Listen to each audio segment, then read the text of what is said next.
All right, I'd like to move on to a little update on what we've accomplished over the past year and some of the things that we've targeted for the coming year. And what this is the result of 3 rather intense hours that the board has in a meeting in January. We have an annual planning session, and it's where we kind of brainstorm and see what we did right, what we need to improve on, and what our goals are for the coming year. So as far as 2010 accomplishments, we've got a new website, which check it out, it's phenomenal.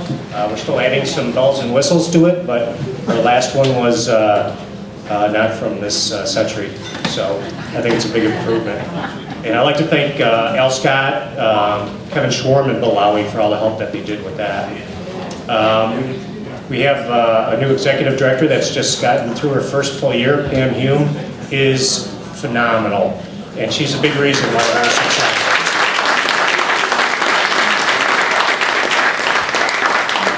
successful. Pam also coordinated the move of the office, which was no easy task. There were a lot of things hidden in that old office that we weren't really sure what they were, if they were alive or not. So check us out at our new place, 160 East Cook. Love to see you stop by. Diversified income sources. We've expanded some of the corporate partnerships that we've done, and some other, we've increased some fundraising efforts, and while it's our residential members that helped us through the lean times, we need to diversify away from that and continue to have the residential support, but also have the rest of the business community and some other sources, so we'll go through that a little later. As part of that, we increased the number of associate members that we had by about 50%. So I think we're operating in a more holistic or village-wide thought process. While we do serve the downtown district, it doesn't operate as an island. So I'd like to thank all of our new associate members for their support. Merchant Involvement Education Program. The Economic Restructuring Committee has done phenomenal things with Growth Club in particular, and we'll get to that a little bit later, but the idea is to bring education and knowledge and resources to the downtown merchants so they can operate to the best they can. It's tough times. So visibility, public relations, we're getting a lot of press in newspapers, magazines, national magazines, and Pam's getting us in those doors. We have a Facebook page, so please join us there. Moving on to board goals. While the number of volunteers that we have and the number of hours served is staggering, it's still not enough because we have 55 days of events. So please, if you want to volunteer, if you don't want to, we could always use more help. So that's very much appreciated. We're also trying to expand committee participation. We actually have 4 standing committees. You'll hear from each of the committee chairs. Also need help in that regard. So if you want to help out with the organization of some of these events and the office and some of the strategic things, we definitely could use your help. Fiscal year end change. We are operating on an April 30th year end.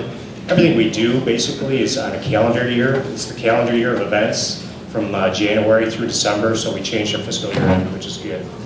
Makes it a little simpler. Social media committee formation and plan, led by Casey Carl. We're moving into the modern day of communication where everything's immediate and it's no longer traditional sources. So we're real excited about that. That's a huge initiative for us this year. Corporate partnership expansion, continuing to work with our corporate sponsors, and we've increased in that area.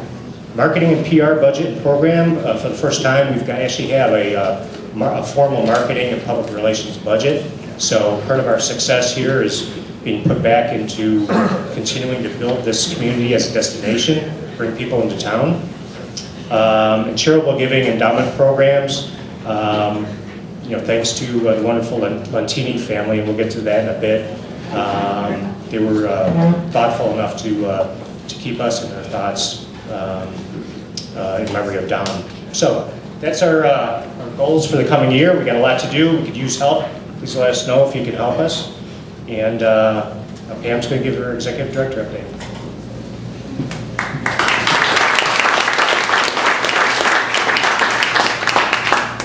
give you the state of the downtown state. I get 5 minutes, so we're going to go through this really quick.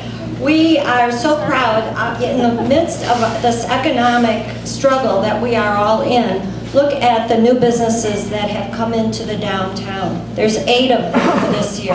Eclectic Design, Artist at Heart, Olive, Allstate Insurance, Cedric Newbern is the agent, Jojo and Me Salon Boutique, Lakey Bird Design, Wisma, and Lazaretto Construction. I think it shows that whatever we're doing, all you businesses and the community, more people still want to come down and put their business in our community. I think it's a great thing.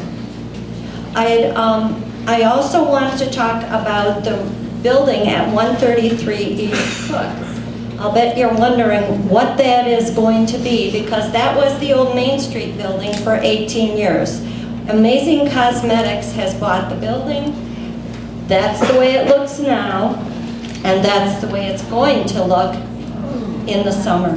They're moving their offices there, and it is going to be amazing. We are so proud that they are reinvesting in the downtown. Opening soon this week will probably be Roland Jewelers in the Vintner Cellar old space, and also a restaurant at 547 North Milwaukee Avenue. I want to talk about another new great project called the School Street Development Project. This is 26 front porch revival single-family homes that are in harmony with the development of the historic Central School, and that is being developed into 15 urban lofts. To date, 23 of the 26 homes are under contract, and 5 of the lofts are already reserved. This unique neighborhood, or new urbanism, is compared to the successful older neighborhoods that a lot of us grew up in. Its design integrates housing, shops, workplaces, civic facilities into a close-knit community, and that is pedestrian friendly and also very close to our vibrant downtown. And that is the state of the downtown. I think we should all be very proud of what's going on.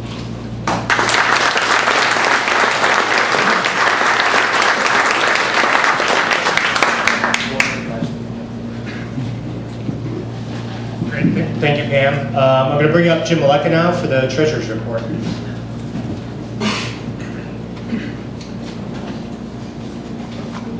Thank you, everyone, for coming. We really appreciate your coming out tonight. I don't have so many slides, but the one I have is pretty important. I just want to go through with our change in our fiscal year end from April 30th now. We've changed this to December 31st close, so we've restated the numbers for the last 3 years here to show you what they are. But I think the important numbers, you want to look at 3 things. Memberships, we want to look at events, and the earning potential of the events, and we want to look at our expenses. Memberships, Pam has alluded to the fact we have a whole slew of new members, business members. We have associate members that want to be part of the community and advertise on our weekly insider email blast. But remember that number, that $102,000 of membership fees, is primarily due to our residential family memberships, which we have over 900 members, family members, homes in the area, about 1,050 members. So that number is primarily coming from the residents in the community who support Main Street. The events, the second category down, is our second biggest contributor, of course, to our business. Almost $90,000 came in from our 55 days of events, which includes 4 fundraising events, out to lunch, picnic in the park, and so forth. 89,000,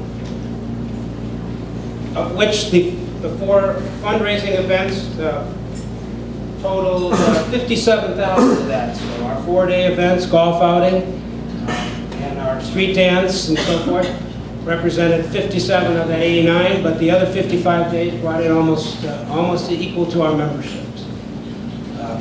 Last thing, expenses, you'll see the trend. We've held our expenses in check in